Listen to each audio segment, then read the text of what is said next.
Welcome back to Good Morning Maine. I am here with Bill Carpenter. He is the author of Silence, and he's Maine-based, and this is a book that has Maine as its setting. So this book also, before we dive in, I want to say congratulations. Your book was published almost a year ago today on the anniversary of 9/11. We're coming up on it. On the 20th anniversary, right. Yep, on the 20th anniversary of 9/11. Thank you. So it's almost at a year, and it's been honored with a gold Independent Publishers Book Award for military wartime fiction. So congratulations for that as well. Gold. You know, there were a couple of awards, but I'm hardly aware of the details. That's funny. But that's nice to hear it's gold. Yes, Okay. I checked out the website. Okay. Yeah. So, I mean, on that note, can you give a description for the narrative of the story? I can tell you a little bit about what happens in the story, not perhaps the whole thing. Of course. And it's a story about a young man. It begins with very strongly with an IED explosion during the Iraq War in the year 2006, and it's an explosion that leaves it's an explosion of a military vehicle that leaves two people dead and one survivor. And the survivor is a Maine soldier who signed up after 9/11, who served in Iraq, and who comes home badly wounded by the explosion. He's lost his hearing, and he's lost some mental functioning too. So he comes home, and he comes back to Maine, somewhat alienated and disturbed by the war, and he moves back to his home, and he begins to experience a little trouble in his return to normal society. He has a couple of violent episodes that he doesn't understand himself. He ends up killing a dog. He begins to think that he must leave society, that he can't bear in it. His old English teacher gives him a book of Thoreau. He reads Walden. He thinks of a hut. He gets a rowboat. He rows to an uninhabited island off the coast of Maine. He rows out there in his dory. He finds an abandoned cabin, somewhat like Thoreau's cabin, and he begins a new life of healing in solitude and silence, because he can't hear anything. And in the silence, he begins to hear the voices that will direct his life from then on. Gotcha. And so that's an interior. So he goes to a Maine island, and he thinks it's an island of peace and tranquility where he can heal. But what he doesn't realize is that it's an island that itself is in a civil war. It's not completely uninhabited. It's owned by an affluent Boston family. He begins to get involved with the family. They hire him as the caretaker. He begins to know the island.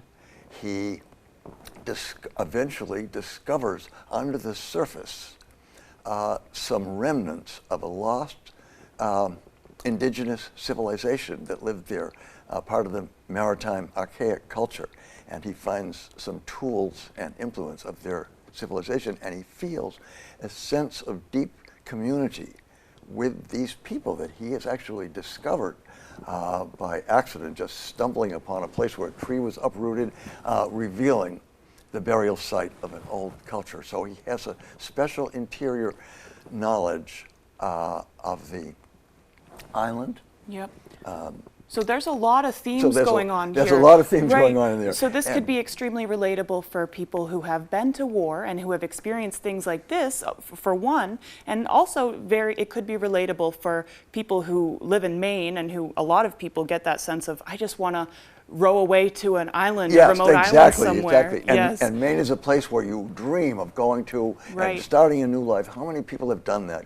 And even now, after the pandemic, and in my time when I came back here in the 70s, coming back to the land movement, I mean, this is a place where people have come to change their lives. Especially timely right now, yes. Right, and now and during the pandemic, think of what's happened. And this is the same thing. This is a soldier who comes deliberately. He doesn't know what the nature of his change will be, but he knows he's come there to heal and to change, which he really does. And he discovers something under the surface of himself which is an entirely new mission and purpose in life, and he finds it on the island. Right. Because it's not uninhabited. It has owners, and this is also relatable if you happen to own an island. Yeah. It's relatable to that class too. Right. There's a family that owns it, and he begins to interact with the owning family. They hire him as the caretaker of the island, and he begins a life, a new life, and a new mission as part of as almost part of a family. Well, he's the caretaker. Right. He's the caretaker of the island. Right. Gotcha. So also phases of just all sorts of relatable Maine content, all sorts of relatable content for people who crave getting away from society and who are healing from past trauma. From past, exactly. Yeah. And actually, a couple of the other characters are healing from trauma too. Right. So there's stories within stories. Stories within stories that. And this is just a tease, but there's still so much more that you could that people will experience by reading it. The owner's family turns out to be themselves in a civil war. Yeah. There's one daughter that wants to develop the island as a fashionable eco-resort and destination, Yep. and another daughter who wants the island to be absolutely pristine nature. This sounds relatable. And you're based out of, do you live on Mount Desert Island? I worked on Mount Desert Island. Right, because for you a long worked at time, College of the I worked at Atlantic. COA, yeah. Right. That's right. So you have a very intimate understanding of how these things have been going on in Maine for a long time as well, and how Mainers often have resistance to things like that too. Yes, they do, Yeah. absolutely. And you know, there was all kinds of Mainers who are, and this is a Mainer that's gone off and gone to war and been deeply traumatized, and he's come back a changed person Yep. himself, not knowing who he is. That's a So common experience. Yes, Yep. exactly. You Yep. know, if you don't know who you are, you come to Maine and you can find a new identity. I mean, and the fact that it's this state means a lot. Yeah. And my question was, as a writer, how does Maine relate to the 9/11 tragedy? That's Yeah. what I've always wondered. This is something that happened in New York City. It Yeah. was a huge cultural, but what does it have to do with us? What does it So have to this do is with an us? example. I'm trying to bring 9/11 and all the issues and the war in Iraq. I'm trying to bring that back home to Maine so we can examine it on our own terms. Yeah, I know, because it does, in some way, although we're so close to it, we can feel a bit far removed because we're up here, you know, in the woods. But it's like, no, you reach out, just a friend or a friend of a friend, and somebody, you will always right. find somebody who's been personally deeply affected. There's no, you cannot use Maine to escape from, you know, you can come here to change your life, but it's not an escape because Maine is involved in reality too. And Yeah. this is right. I mean, how many soldiers went off from Maine? How many were brought back traumatized? The statistics are very high. Yeah. We are on the high end of war trauma Yeah. and returning veterans because we have so many of our young people have given, you know, their lives and know. given themselves in the service of their country. I know, and we're all still learning about how to treat people and how to heal this trauma. So Yes. we had another author on the other day about writing and reading as a form of healing trauma. So I think this is an excellent extension Well, that's of a their little, work as well. you know, that happens to him because he's not been a reader. He didn't go to college. He wasn't in the college track. Oh, I'm saying for your readers, but no, yes. Well, no, Yeah. but my soldier is a reader too. Oh. Because he's a reader because when he comes back, Oh, you said he read Thoreau. Excuse me. when he comes, when he comes back, he meets his old English teacher, who was a draft dodger in the 70s and felt Interesting. very guilty about it. Yeah. Takes him under his wing. Yep.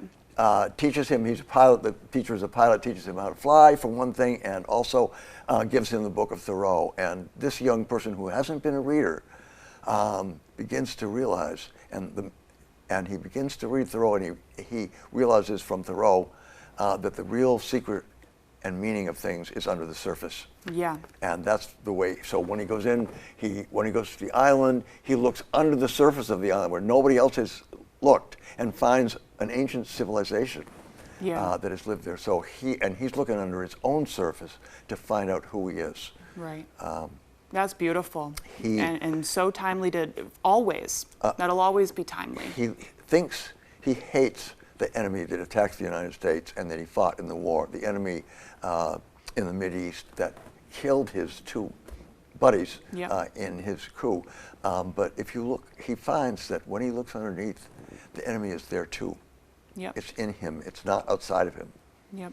And this is something, so he learns a great deal from the solitude of the island where he goes, and from the little help that his English teacher gave him, and here's a book.